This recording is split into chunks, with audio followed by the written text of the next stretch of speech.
మెదక్ జిల్లా రామాయంపేట మున్సిపాలిటీలో మెదక్ ఎమ్మెల్యే మైనంపల్లి రోహిత్ రావు పర్యటించారు. స్థానిక ఫంక్షన్ హాల్లో ఏర్పాటు చేసిన సమావేశంలో మున్సిపాలిటీకి చెందిన సుమారు 450 మంది బీఆర్ఎస్, బీజేపీ కార్యకర్తలు కాంగ్రెస్ పార్టీలోకి చేరారు. వారికి ఎమ్మెల్యే పార్టీ కండువా కప్పి పార్టీలోకి ఘనంగా ఆహ్వానించారు.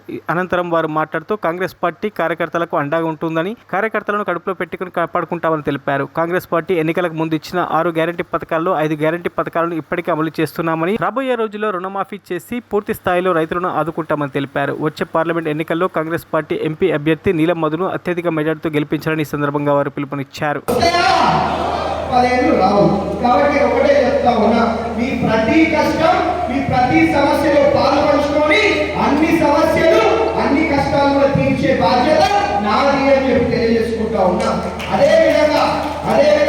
ఎవరైతే కాంగ్రెస్ పార్టీలో చేరుతా ఉన్నారో అందరూ కాంగ్రెస్ పార్టీ కార్యకర్తలను, అందరు నాయకులను కూడా కడుపులో పెట్టుకొని కాపాడుకునే బాధ్యత నాది అని చెప్పి అందరూ కూడా తెలియజేసుకుంటా ఉన్నారు. కాబట్టి ఇవాళ మహిళలకు ఉచిత బస్సు పెట్టి మరి బ్రహ్మాండంగా 6 గ్యారంటీలలో 5 గ్యారంటీలు వాళ్ళు అమలు చేస్తూ ఉన్నాం.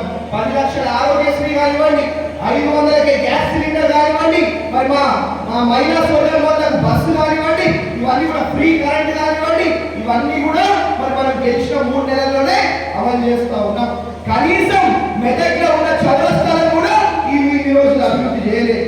అదే మనం గెలిచిన 3 నెలల్లో మెదక్లో ఉన్న 3 చౌరస్తాలను తీసుకొని బ్రహ్మాండంగా అభివృద్ధి చేస్తూ ఉన్నాం.